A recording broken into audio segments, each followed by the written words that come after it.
সকলোকে স্বাগতম জনাইছোঁ আমাৰ ব্ৰাইট ক্লাছেছ ইউটিউব চেনেললৈ।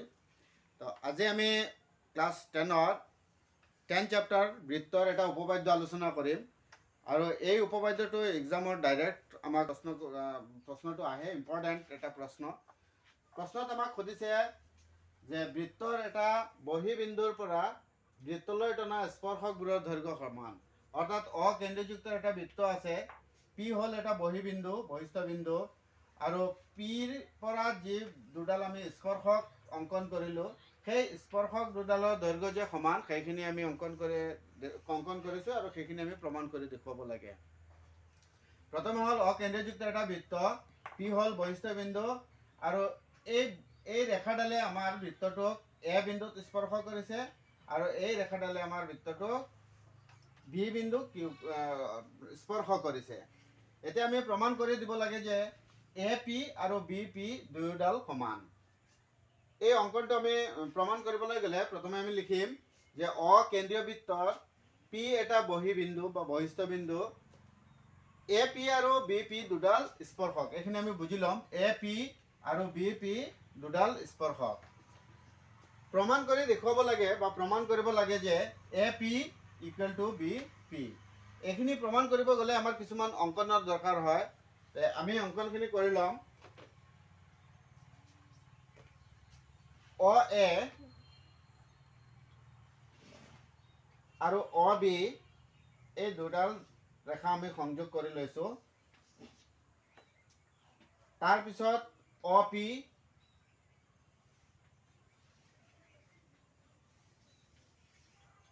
পি অংকন কৰিলোঁ। এইখিনি আমি লিখি দিম যে অংকন হ'ল অ এ, অ বি আৰু অ পি আমি সংযোগ কৰিলোঁ। এই ৰেখাকেইডাল সংযোগ কৰাত অংকন কৰাত আমি দুটা ত্ৰিভুজ পাইছোঁ। এটা ত্ৰিভুজ হ'ল এইটো এ অ পি আৰু এটা ত্ৰিভুজ হ'ল অ বি পি। বুজিলানে তোমালোকে? ইয়াত দুটা ত্ৰিভুজ আছে। এটা ত্ৰিভুজ হ'ল অ এ অ পি আৰু আন এটা ত্ৰিভুজ হ'ল অ বি পি। এই দুটা ত্ৰিভুজৰ পৰা আমি প্ৰমাণ কৰি দেখুৱাব লাগে যে দুটা বাহু, এই ত্ৰিভুজ দুটাৰ দুটা বাহু পি এ আৰু পি বি এই দুডাল সমান। এইখিনি আমি প্ৰমাণ কৰি দেখুৱাব লাগে। এতিয়া অংকন আমি কৰি লৈছোঁ, এতিয়া প্ৰমাণ কৰিম। প্ৰমাণ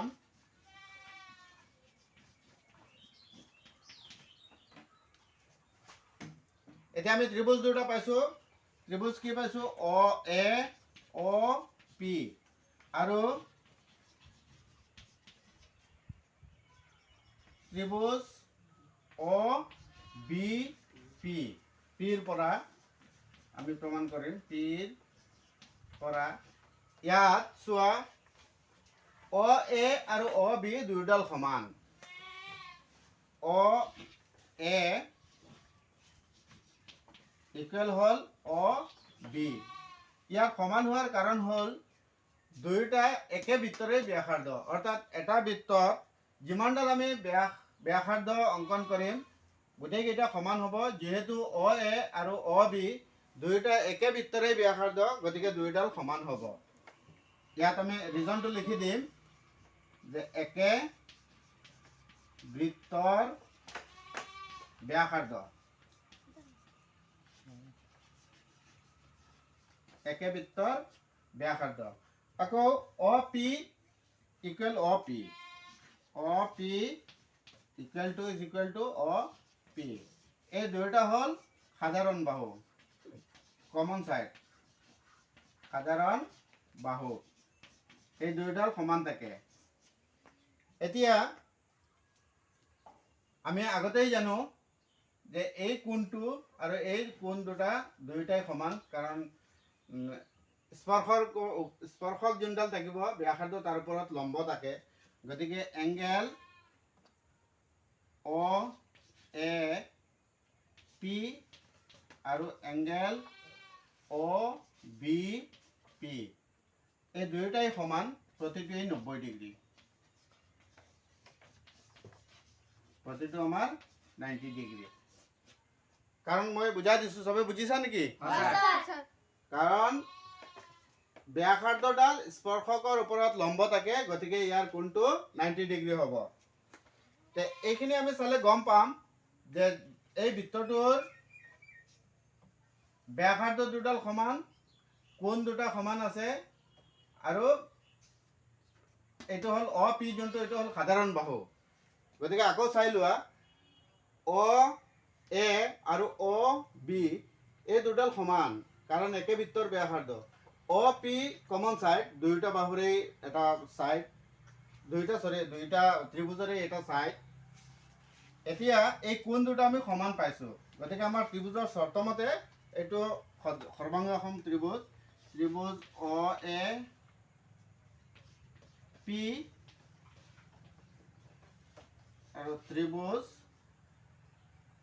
অ বি পি।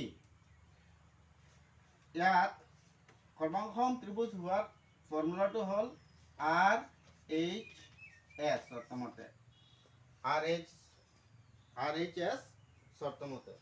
তবে লিখিলানে? ঠিক আছে, আমি আকৌ এইখিনি কৰি যাম।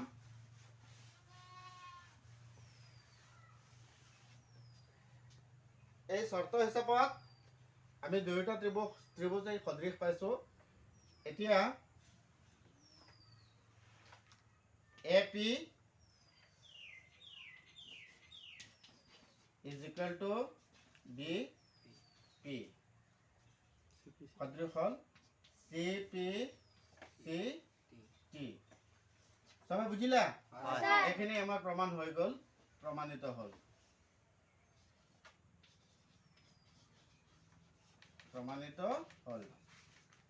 সবাই বুঝিলা? ভাল লাগিলে ভিডিঅ'টো শ্বেয়াৰ কৰিবা, কমেণ্ট কৰিবা। শ্বেয়াৰ কৰিবলৈ কিন্তু নাপাহৰিবা, ইমান কষ্টকে ভিডিঅ' বনাইছো, শ্বেয়াৰ